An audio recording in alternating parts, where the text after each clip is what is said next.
अस्सलाम वालेकुम एवरीवन, क्या हाल है। जब सुंदर ने बड़ी सुंदर बॉलिंग की थी तो मैंने कहा कि यार बड़ी ज़बरदस्त बॉलिंग होगी और इंडिया जो है वो बड़ी अच्छी पोजीशन पे आ गया, लेकिन 156 पे आउट कर दिया और सेनेटर ने जो शपाटे मारे हैं बॉलिंग में और जो बॉलिंग की है, आई थिंक इंग्लैंड इंडिया के पास कोई जवाब नहीं था और बहुत ही ज़बरदस्त बॉलिंग करके 7 विकेटें सेनेटर ने ले ली। 7 for 53 कर लिया आई थिंक, और बहुत ज़बरदस्त बॉलिंग करने के साथ साथ आई थिंक बड़ी ज़बरदस्त अब जो है पोजीशन में न्यूजीलैंड आ गया है, क्योंकि 156 पे इंडिया को आउट कर देना, पूरी टीम को आउट कर देना, तो वो भी एक बहुत बड़ी बात थी। उसके बाद जो है लीड पे करना, और अब जो है वो 198 for 5 में तो 301 की लीड हो गई है।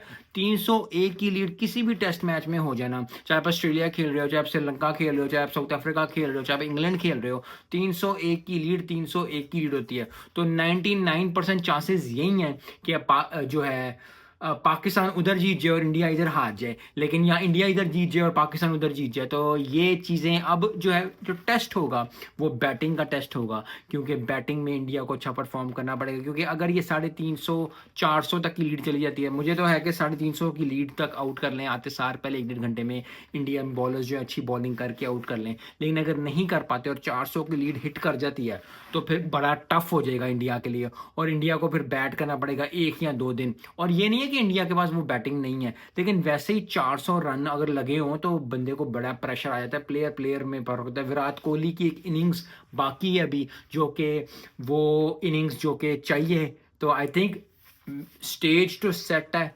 प्लेयर के लिए, विराट कोहली के लिए। अगर अब वो 200 करता है और मैच टीम को जिता देता है तो विराट कोहली तो आई थिंक है इसीलिए कि मुश्किल सिचुएशन से टीम्स को निकाले और जीत के दे। पाकिस्तान का मैच किसको याद नहीं जब उसने छक्के मारे थे और हारिस को चारों ने चित किया था। तो I think he has in him the ability to be good in bad conditions. So I hope कि इंडिया की टीम अच्छा परफॉर्म करे, इंडिया की टीम अच्छी परफॉर्मेंस दे, क्योंकि at the end of the day cricket जो है वो बहुत ज़्यादा चली जाएगी। क्योंकि मुझे कमेंट भी आया है कि जी आप पाकिस्तान की ज़्यादा बात करते हो, आप टीम इंडिया की उस तरह बात नहीं करते और चीज़ें, लेकिन मैं ओवरऑल क्रिकेट की बात करता हूँ। और क्रिकेट की बात करने से जो भी टीम अच्छा परफॉर्म करेगी, जब जिम्बाब्वे ने पाकिस्तान को हराया था उस वक्त भी मैंने वीडियो बना के कहा था कि वाह भी वाह जिम्बाब्वे की क्या बात है।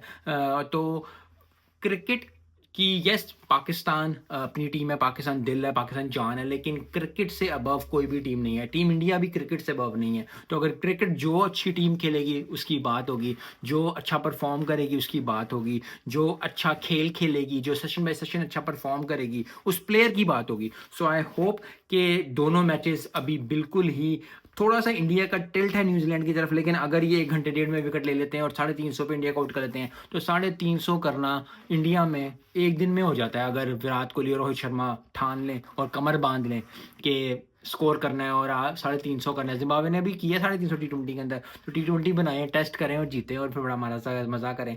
तो आई होप कि इंडिया टीम जो है वो निराश नहीं होगी, इंडियन फैंस निराश नहीं होंगे। मैं अभी भी पुर उम्मीद हूँ इस लिहाज में कि इंडियन टीम कर सकती है। तो और यही चीज़ जो है चैनल पे है कि मोटिवेट करना, लोगों को इंस्पायर करना। That is the name of the channel, life stories to inspire. कि आपकी लाइफ, मेरी लाइफ, हम सब की लाइफ जो है इंस्पायर करती है, और आपको नहीं पता था कौन सी चीज़ या कौन सा वक्त या कौन सा लफ्ज़ जो है किसको किस वक्त इंस्पायर कर जाए। आप 10,000 बातें किसी से सुन सकते हो, आप मेरी एक बात सुन के इंस्पायर हो जाओ। मैं 100 बातें किसी को सुन सकता हूँ, एक बात किसी को सुनो इंस्पायर हो जाऊँ और ज़िंदगी चेंज हो जाए। सो आई होप कि ज़िंदगी और मैच जो है वो चेंज हो, पाकिस्तान उस तरफ जीते और इंडिया इस तरफ जीते, इस दो एशियन टीम्स जीते और दो एशियन टीम्स जीतने के साथ साथ जो है फिर हम सब खुशी मनाएं। मिलते हैं इस वीडियो में। अस्सलाम वालेकुम।